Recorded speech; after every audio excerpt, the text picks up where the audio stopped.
Well, we're going to talk a little bit about the restaurant world, and we have brought in an expert restaurant consultant. His name is Rich Barmettler. Been on the show before. Rich, welcome back. Well, thank you. I can hear myself real well in this. Yeah, it's a weird sensation, isn't it? Yes, it is. Well, welcome back. And first of all, give us a little overview of the type of work you do consulting with restaurants. Well, yes, and thank you for having me on again. I purposely had cigars and some bourbon last night so my radio voice would come out this morning. You got it. That's my story, and I'm sticking to it. Wait a minute. Don't you have cigars and bourbon every night? No, not quite. So everybody prepares for radio differently. Yeah. So the business is called Barmettler Consulting Group, or BCG. I do have a secondary service or company that I'm launching called Restaurant Creations that will be a little bit more on the larger scale virtual side, but I can get into that later. But BCG has been around for 15 years, and we create and launch custom restaurant concepts and bar concepts. And what that means is taking a name on a napkin to a livable, breathable, viable, sustainable business that can be around for years and years to come. Custom in the sense that it's with any restaurant or with any bar, with the foundation that I put in place, we have certain systems and processes and things that really need to be in any kind of business. But then we custom make it to the flair, the look, the menu, we'll call it the passion, the mission, or I call it the magic, and what makes it different than any other restaurant or bar concept. So the way I understand it, and I've known you a long time, is whether an existing restaurateur just wants help with the wine selection or design or something simple, it's kind of an a la carte thing, or you can like ground up. And I remember introducing you to Story's Coffee on 114th and Dodge, and someone was opening up a new location, and I felt very comfortable connecting you two in order to use your expertise, because everybody wants to own a restaurant or thinks they want to own a restaurant or buy a restaurant, and it's definitely not for everybody. That is correct. And when we work with brand new concepts, as in it's never been around, people want to get into the business, or they have really good experience at different facets of the business and they want to get into it. We work with them on when I call it the creation side, is we start with a feasibility study, discovery session actually initially, just to have a conversation and see where they are. Feasibility study to see if it makes sense to even do it. And then if it doesn't, where can we modify it that it would make sense? And hopefully it gets to a point where it does make sense. And that's, when I say make sense, that's in my mind and with how I qualify to get somebody to a sustainable type concept. And then we work with them and create everything. But Trenton, to your point, like Dan over at Stories, you introduced me to them, and they already had construction going. And that's one facet that I do want to emphasize, is that we can come in at any stage of the game to help people get opened or create whatever they need to, or get over the hurdle that they're in, especially when it comes to the city. Restaurant rescue. A lot of people say, oh, you're like Bar Rescue. And I say, well, Taffert's a wonderful consultant, but that's made for TV. That's not the way it really works. If you have cameras following me, it's not going to be that sexy. You can't do it that fast? I can't do it within 38 minutes. So, but anyway, so we can come in at any time of the project, or on the front side to work with people on creating a concept and getting it launched. Again, I emphasize the feasibility being very important. That's even before we get to the business plan and getting into financing and site location and lease negotiations and so forth. And I have found over the last 10 years that's been critically important, because there have been concepts that we worked with that weren't going to make it. And we could not even modify it or edit it or whatever the case is. So I would have to step away from that project because it just, in my mind, it was just not going to work.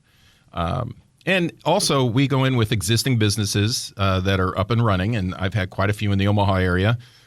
We have some outside the Omaha area that we work with, and that's everything from menu development, from hiring. Obviously, right now, a lot of it's employment, and everything and anything in between. Sometimes it's a refurbish or a remodel. Sometimes they want to rebrand. Most times they just want to drive more money to the bottom line, and that's where I have a lot of expertise in setting up their operations so we get to that profitability quicker and larger. And I will say the one facet that I've stepped away from are the full rescues.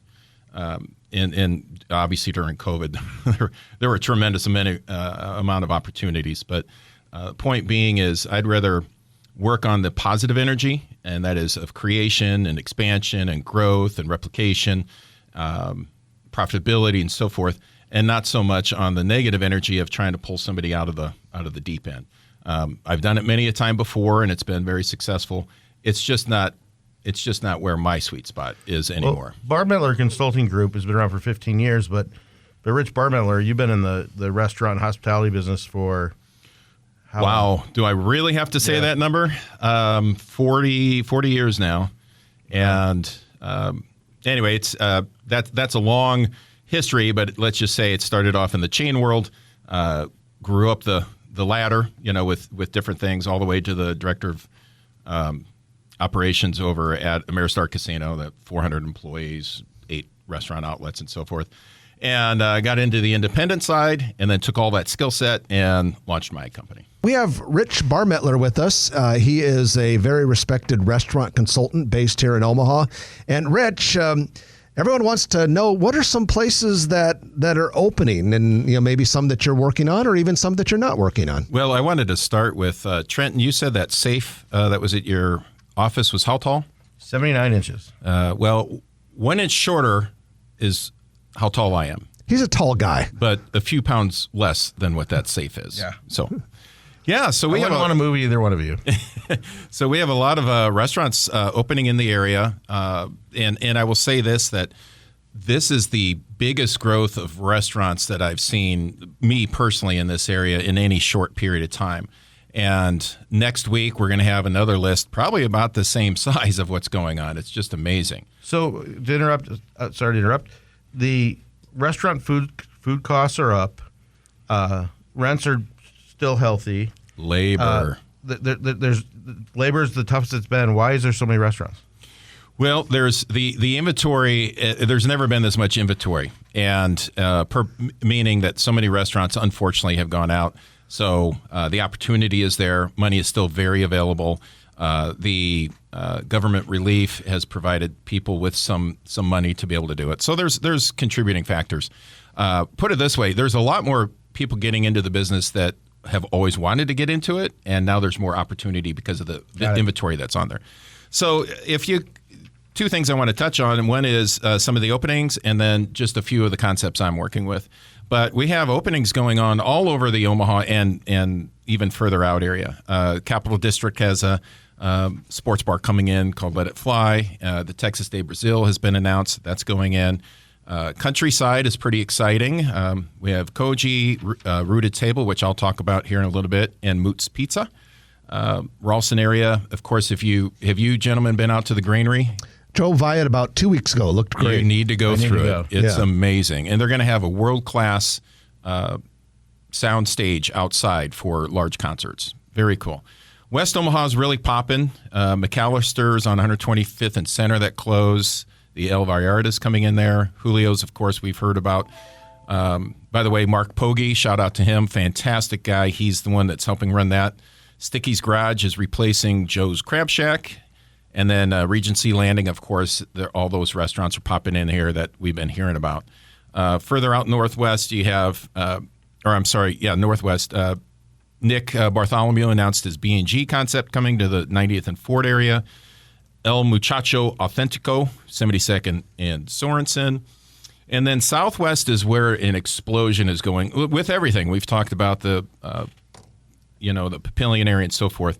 Smash Park, Good Life is going out in Gretna. Dan Lautzenheiser with his fantastic concept called Stories Coffee. He's going out there next to it. Noli's is going out there. Blend is going to 107th and Q. This one was born out of COVID, if you will, the need or the demand from COVID. And it's basically like ghost kitchens. They'll do a lot of delivery, drive-through. I don't believe there's any seating or very minimal seating there. Is it coffee? Is that what you said? No, I'm sorry. It's 3 different concepts. The Hodges, and the idea Hodges is the family, right? Dean Hodges. And the blend is the different concepts blending together. Okay. Yep. Cops which I think you guys have talked quite a bit about Kops, and I believe the name is now just Kops, not Kops Pizza. And they're going into that Applebee's out there. Yeah, I think they're expanding the menu with steak and all kinds of stuff. 180th and Center. Yep. The steakhouse is going in Ashland. I somehow dropped the name, but meaning lost the name, but there is a steakhouse going out in the Ashland area. And then Elkhorn, Dave Link, who's a fantastic brewer at Site 1. That whole team is opening up a brewery out there, not far from Jukes, which I got to be part of that. Cool place. And they're going to have a breakfast restaurant. That second line, it's not confirmed, so I won't say what that is. That'll be a tease for another one. And then, so in other words, something else coming to Elkhorn. Yeah, there is a speakeasy coming in, but I can't say where. Okay. And I think Omaha is severely underserved for speakeasies, so hopefully we start seeing some more come in. And then Main Street Cellars is already up and existing, but they're adding their rooftop deck. In fact, you'll be able to see the back of Jukes from their rooftop. So let's hear about some of the restaurants that are starting up that you're working on in the next couple minutes. Yeah, thank you. So one of the most exciting ones, I have a lot of exciting projects I'm working with, but one of the ones that are unique to me is Destiny Cafe. We are locking in a location, but I can't announce where that is. But the concept is a 501c3 nonprofit concept that hires, trains, and employs adults with developmental and intellectual disabilities. Very cool. And this has been a fantastic journey. Joan Allen is coordinating everything. I'm creating the concept for her. And Deb Skinner, if you know that name, she's the person that's helping raise the capital, funding and so forth like that. Very, very cool concept. You'll hear a lot about it in the near future. Rooted Table Cafe. I can't really talk about that location either because we're working on finishing up the lease. But that's a plant-based restaurant. Okay. Vegan and vegetarian. Very, very great people. CJ and Cindy Gunsel are the owners, and they've been entrusting with me to come in and help create that concept with them.